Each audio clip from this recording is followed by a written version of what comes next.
I'm not gonna lie, this wasn't really something that I thought was as big of a deal as I kind of understand it to be now.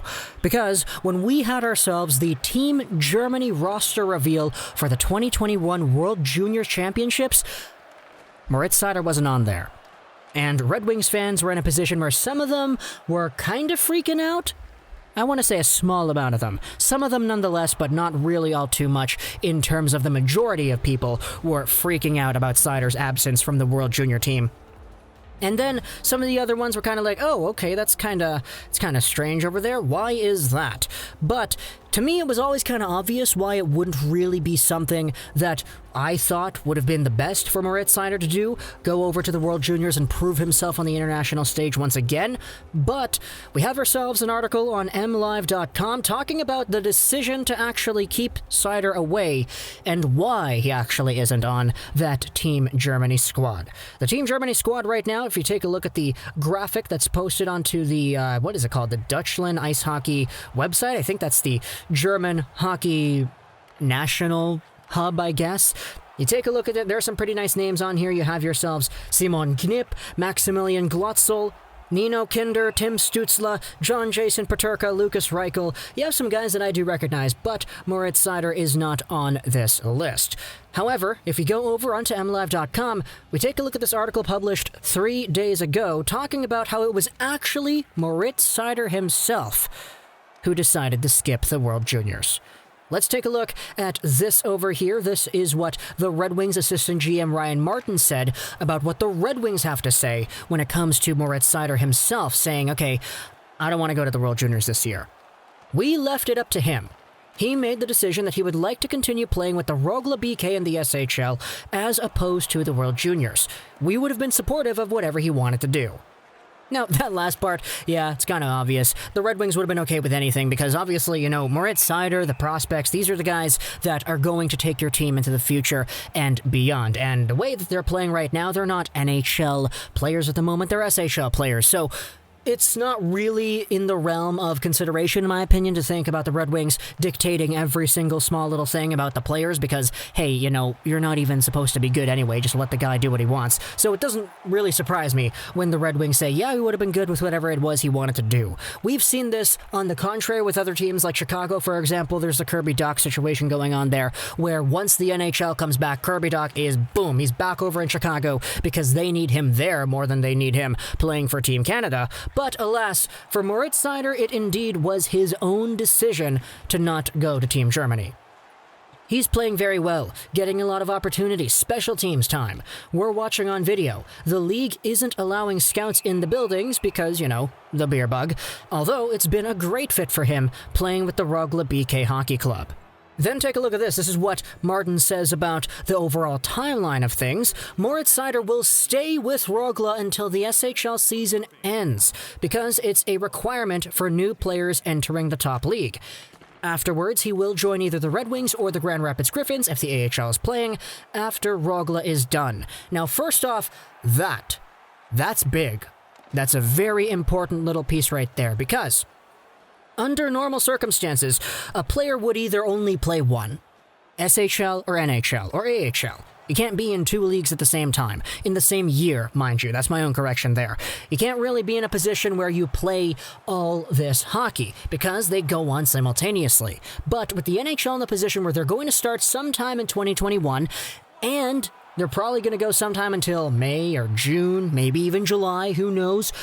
We have ourselves an opportunity for a guy like Moritz Seider, who started playing hockey, I think it was back in September when he was practicing with the Adler Mannheim, and who actually started playing full-on organized games with the Rogle BK at the end of October, to actually extend his season much, much longer than one season's worth of play.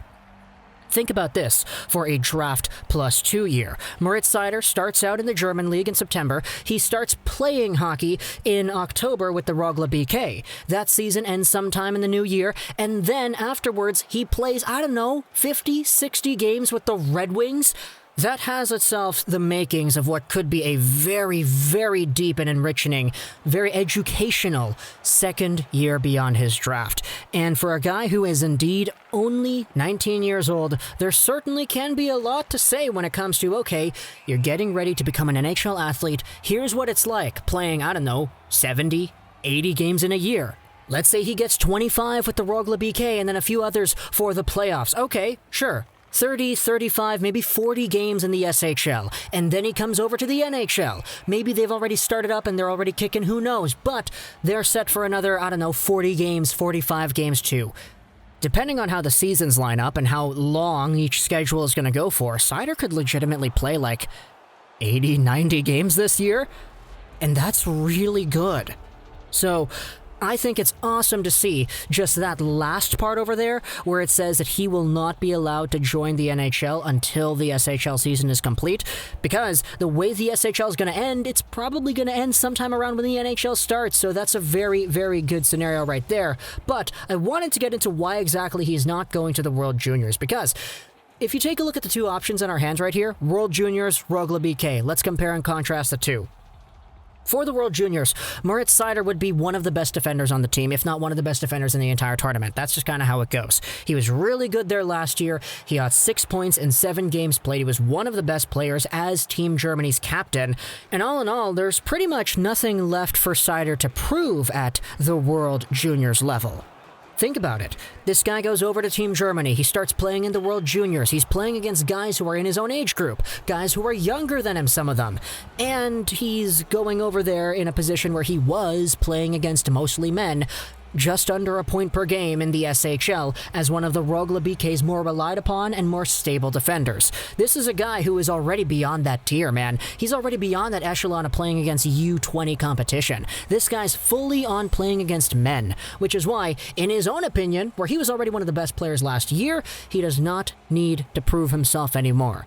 And in fact, it's actually kind of rare to see the young 19, 20-year-old guy who is already really good enough to the point where he is already either A, at the NHL level, or B, doing very successfully against men in another pro league elsewhere in the world. We rarely see that guy actually go to the World Juniors in general.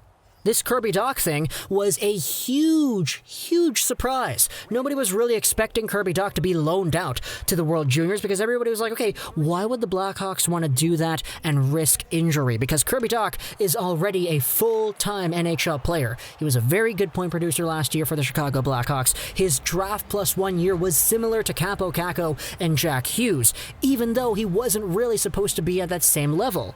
But nevertheless, the Blackhawks are like, screw it. Go over there. Dominate.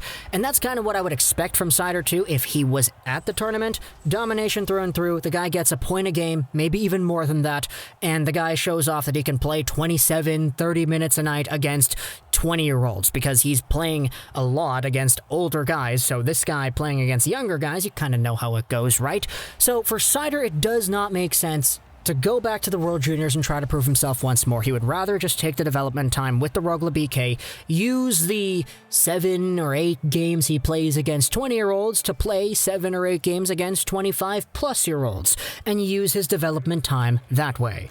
So, for Seider, it makes a lot of sense. When I saw the announcement that he wasn't on the team, my first thought was immediately, okay, either the Red Wings or Seider himself said just the same philosophy that I applied here, that it wouldn't really make too much sense if he went over there and tried to prove himself once more. So talk to me in the comments what you think about Moritz Seider and this upcoming development path, because depending on when the NHL starts, we might be able to see Seider with already, 20, 25, 30 games of pro hockey under his belt in the SHL, and we might be on the cusp of starting even more in the NHL. So that definitely does pique my interest. Talk to me in the comments what you think about Moritz Seider. Hope you enjoyed this video.